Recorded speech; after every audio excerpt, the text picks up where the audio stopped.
What do you say to those viewers that don't pursue their dreams and are locked in their careers because they are too afraid to take risks and pursue something meaningful? Well, the first thing I would say is, well, you should be afraid of taking risks and pursuing something meaningful. But you should be more afraid of staying where you are if it's making you miserable. It's like the first thing you want to do is dispense with the idea that you get to have any permanent security outside of your ability to contend and adapt. It's the same issue with children. It's like you're paying a price by sitting there being miserable. And you might say, well, the devil I know is better than the one I don't. It's like, don't be so sure of that. The clock is ticking. Yeah, and if you're miserable in your job now and you change nothing, in 5 years you'll be much more miserable and you'll be a lot older. But isn't it a luxury to pursue what is meaningful? Our viewers have mortgages, they have children, they have payments and loans. It's a luxury to pursue because we lack the resources. Well, I don't remember now, I'm not talking about what makes you happy. It's a luxury to pursue what makes you happy. It's a moral obligation to pursue what you find meaningful. And that doesn't mean it's easy. It might require sacrifice. If you need to change your job too, let's say you have a family and children and a mortgage, you have responsibilities. You've already picked up those responsibilities. You don't just get to walk away scot-free and say, well, I don't like my job, I quit. That's no strategy. But what you might have to do is you think, well, this job is killing my soul. All right, so what do I have to do about that? Well, I have to look for another job. Well, no one wants to hire me. It's like, okay, maybe you need to educate yourself more. Maybe you need to update your curriculum vitae, your resume. Maybe you need to overcome your fear of being interviewed. Maybe you need to sharpen your social skills. Like, you have to think about these things strategically. If you're going to switch careers, you have to do it like an intelligent, responsible person. That might take you a couple of years of effort to do properly. When you say pursue something meaningful, is it important to have a vocation? I think it's more important to have an ethos, an ethic. So I have a program, for example, called the Future Authoring Program, which is a writing program that enables people to develop a vision for their life and then to develop a strategy. And so it's based on the idea, imagine that, and it's an extension of the ideas in the book, or at least something along the same lines. The first thing that you want to do is figure out, imagine you were taking care of yourself, like you were someone you cared for, which is rule number 2, by the way, essentially. Then you should figure out, well, if you could have what you needed and wanted, what would it be? What sort of friends would you have? What would your family relationships look like? How would you conduct yourself with your children? How would you educate yourself? You need to think through how it is that your life could be properly arranged if you had that ability. And then you can aim at that. And the funny thing is that if you do posit a goal of that sort and work towards it, you will move towards it. The goal will change because you'll learn things along the way. But I mean, I've dealt with hundreds of people in my clinical and consulting practice, and we set a goal, we develop a vision and work towards it, and things inevitably get better for people. So it's not a luxury, it's difficult. It's a moral responsibility, and it isn't happiness. It's not, the pursuit isn't for happiness. It's a moral responsibility to pursue what is meaningful. Absolutely. Yeah. So when if you watch yourself, you say, well, I had a particularly good day at work. And what does that mean? Well, it means that you lost your sense of time, right? Because when you're having not a good day at work, it's like, first it's 1 minute to 3, and then it's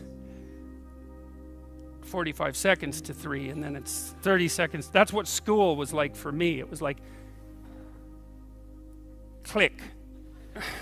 It's so funny, I went to my daughter's school. I used to get in trouble for talking all the time.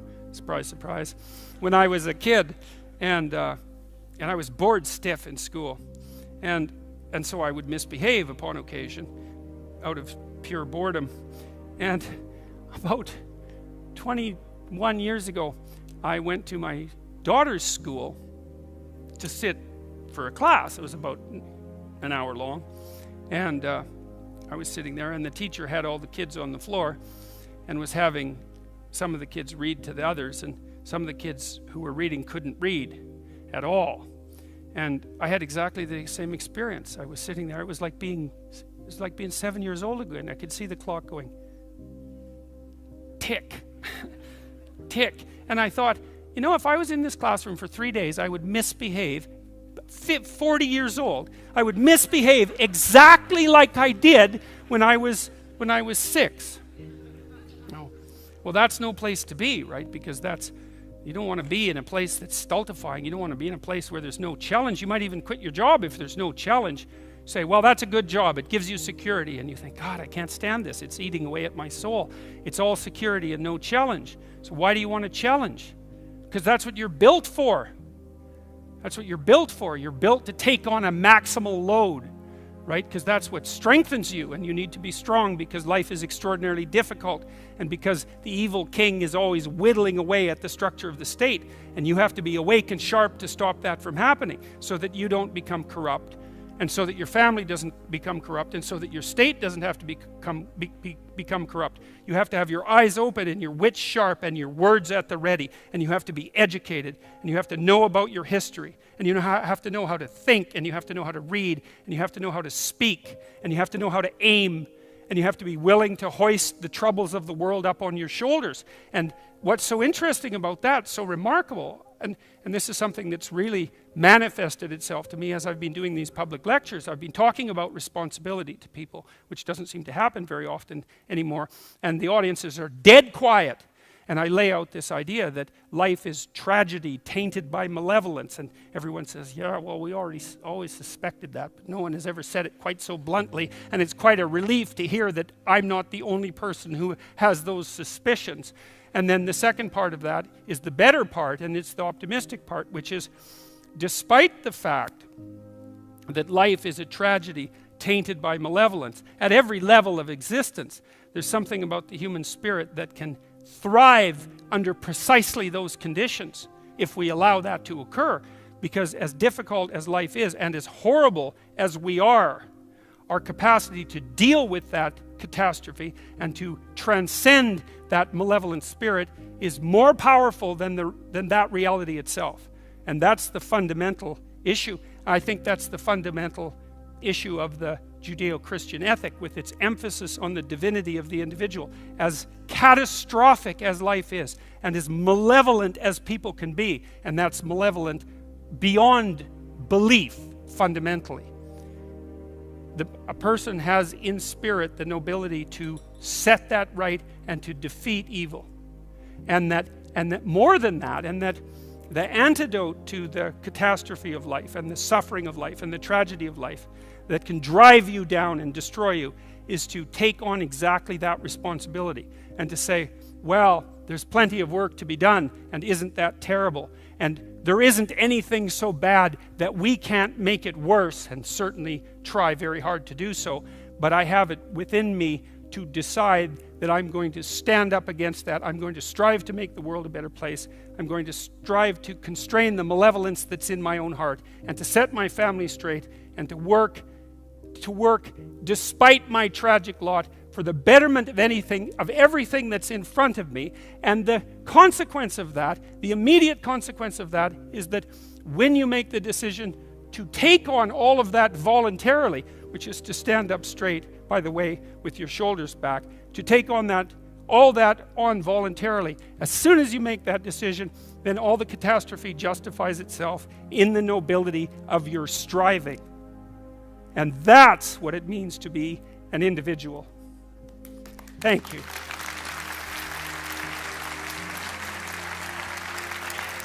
When I was 25 or so, I probably weighed about 138 pounds. I smoked like a pack of cigarettes a day. I drank tremendous amount of alcohol. I was from northern Alberta, this rough little town up in northern Alberta called Fairview, and there were long winters there, and my friends were heavy drinkers, and most of them dropped out of school by the time they were 15 or 16, went off to work on the oil rigs, and it was a rough town, and we drank a lot. I started when I was 14, and and so I had a lot of bad habits, let's say, and things and I wasn't in great shape physically, and I was also still intellectually obsessed as I am now, and so that would have been in 85. But I decided around then, about 85, 84, something like that, maybe a little earlier, that I was really going to try to get my act together, and so I started doing that. First of all, I I quit smoking. Well, that took a long time because I eventually had to quit drinking too in order to quit smoking. And I started working out, started playing sports, which I'd never done. I was a small kid. I'd been skipped a grade, and I was a small for my age. So sports were never, especially team sports, were never really a domain of expertise for me. Although I skied and went trapping with my dad, and went, cross-country skiing and camping and all that. So, but when I went to graduate school, I started swimming. The first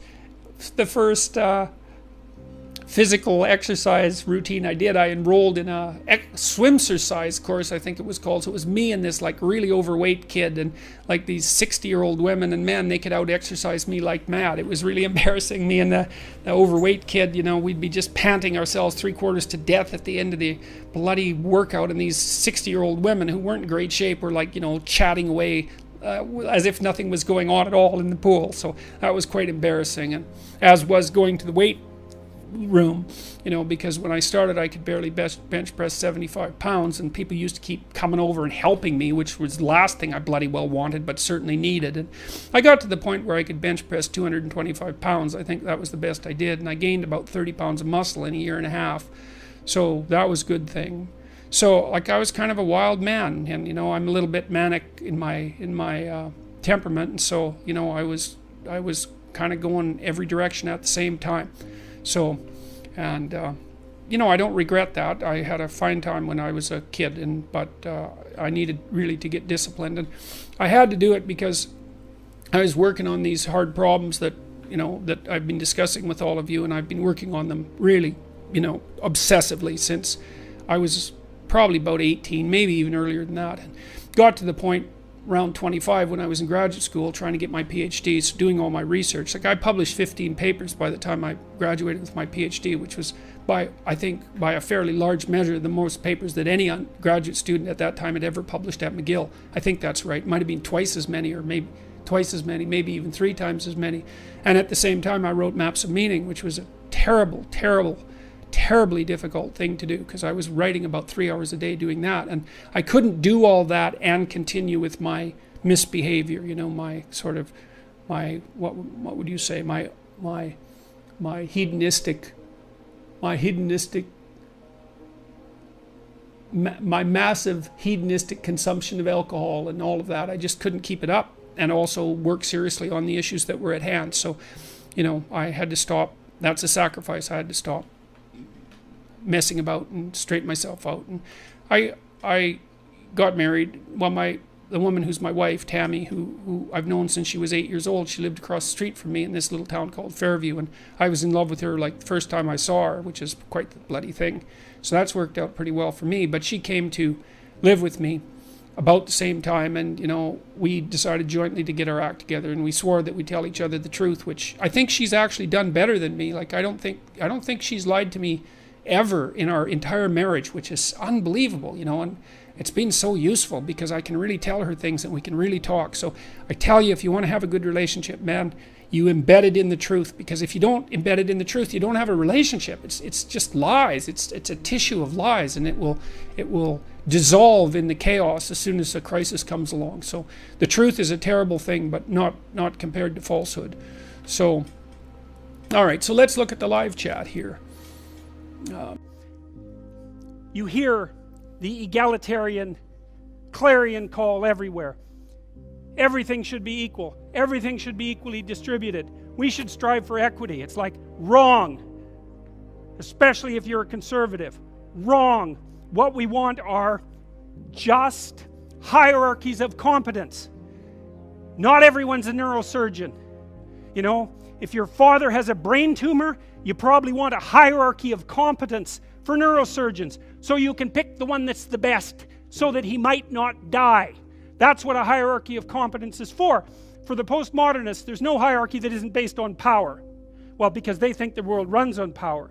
And that's why they're willing to use power to get what they want, because it's the only thing they believe in. But a valid hierarchy of competence, it's God, we need those things, man. We need the best plumbers. We need the best contractors. We need the best carpenters. We need the best lecturers. There has to be a hierarchy of quality And not only so that we know who the best are and can reward them properly, but so that we can reward them so they keep being the best. It's like, you know, if you have a great educator, if you have a great leader, if you have a great thinker, you want to reward them so they keep thinking and they keep educating so they can tell you something. It's not a reward for their intrinsic being. It's a calculated move on your part to suck everything out of them that's valuable as fast as you can. That's what a hierarchy of competence is for. And the idea that hierarchies of competence don't exist it's so cynical. It's such a pathologically cynical idea. And it's actually quite patently untrue, because here's an interesting tidbit from the psychological literature. Let's say you want to determine what the best predictors are for lifetime success in a Western society. Well, what would you hope for? How about intelligence? There'd be a good one. Let's hope the smart people occupy more positions of complexity, right? Because they're smarter. Would you want it any other way? Okay, and that's great. The number one predictor of accomplishment in Western societies is intelligence. So that means the system works. What's the number two predictor? Conscientiousness. Well, what's that? It's a trait marker for hard work. So who gets ahead? Smart people who work hard. Now, that doesn't account for every bit of the difference between people in terms of their hierarchical structure, because hierarchies aren't perfect. They're corrupt. People get to the top sometimes because they're psychopathic, although, believe me, a hell of a lot less than you think. Because a psychopath has to keep moving from place to place, because once he reveals himself as deceitful and untrustworthy, he has to go find new suckers to fleece. So the idea that, you know, there's no distinction between a CEO and a psychopath, it's like, that's only made by someone who A, knows nothing about psychopaths, B, knows nothing about CEOs, and C, has something fundamental against the entire capitalist structure, because it's simply not true. Corrupt, sometimes, greedy, sometimes, short-sighted, sometimes running companies that are doing their best to auger themselves into the ground, and so, you know, it's bad people running a dying organization. But generally speaking, it's not the case. Our hierarchies of competence are reasonably functional, and not only are they functional, they're valuable. We need to know who the competent people are, and we need to reward them. And even more importantly, we need to tell young people, hey, there's some hierarchies of competence out there. Like 1,000 of them. Go be a plumber, man, but be a good one, you know? Be an honest one. I had a plumber once, you know. It was the night before we were putting drywall in our house. We were redoing a house, and he had put in all the plastic piping, you know, and I was going to test the joints. They're supposed to be glued together with this pipe glue, right? And I told him I had to test the joints, and he said, well, you don't have to test my joints, they never leak. And I thought, yeah, that's okay. How about if I test them? So I went up on the 3rd floor and filled the pipes with water, capping them in the basement like you're supposed to. And like half an hour later, I had 2 inches of water in the basement. There were 30 leaking joints. And that was the night before the drywallers were supposed to show up. So he wasn't particularly competent. That's the point of that story. But even more so, he had put a bunch of the plastic pipe outside where the drywall would be, so it would have been sticking through the wall. So I spent a frenetic night, you know, sawing through plastic pipe and re-gluing joints so that the drywallers could come in. What's the point? If you're going to be a plumber, man, be a good plumber, because otherwise all you do is go out there and cause trouble. We don't need people to cause more trouble. We need people to solve problems. You know, and so you can be a tradesman, and you can make a lot of money as a tradesperson. It's a bloody, reliable, honorable, forthright, productive way of making a living. And there is a hell of a lot of difference between a working man who knows what he's doing and one who doesn't, both in terms of skill and ethics, right? And you work with someone who knows what they're doing, it's a bloody pleasure. They tell you what they're going to do, they tell you how much it will cost, they go and do it, it works, and you pay them.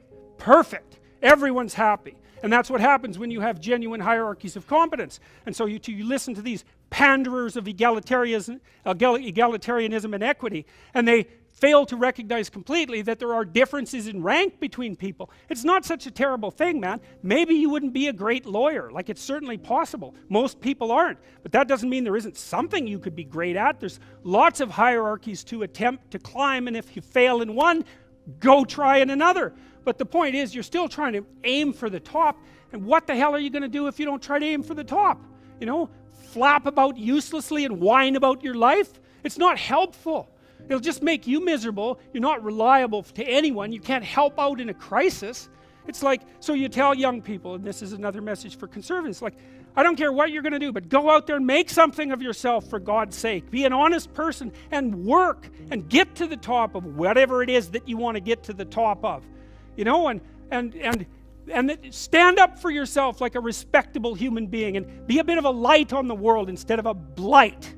You know, and you can tell young people that, and they haven't been told that by anyone now. And so the young men are so hungry for that it's painful to watch. They're so relieved when someone finally comes up and says, hey, you know, you get your act together a bit, discipline yourself, see if you can learn to tell the truth, concentrate on something for a year or two, you could be a bloody world beater. They think, really? That's possible? Wow, that would be interesting. That might make life worth living. It's like, yeah, it might. So why don't you go do it? That's what the damn universities were supposed to be teaching people, and they've forgotten that. I went to Harvard a month and a half. I used to teach there, and I talked to a bunch of students, you know, and I told them, it's not easy to get into Harvard, you know. Like, you're a valedictorian if you're at Harvard. And not only are you a valedictorian, you're way better than most people at least 2 other things, or you don't get in.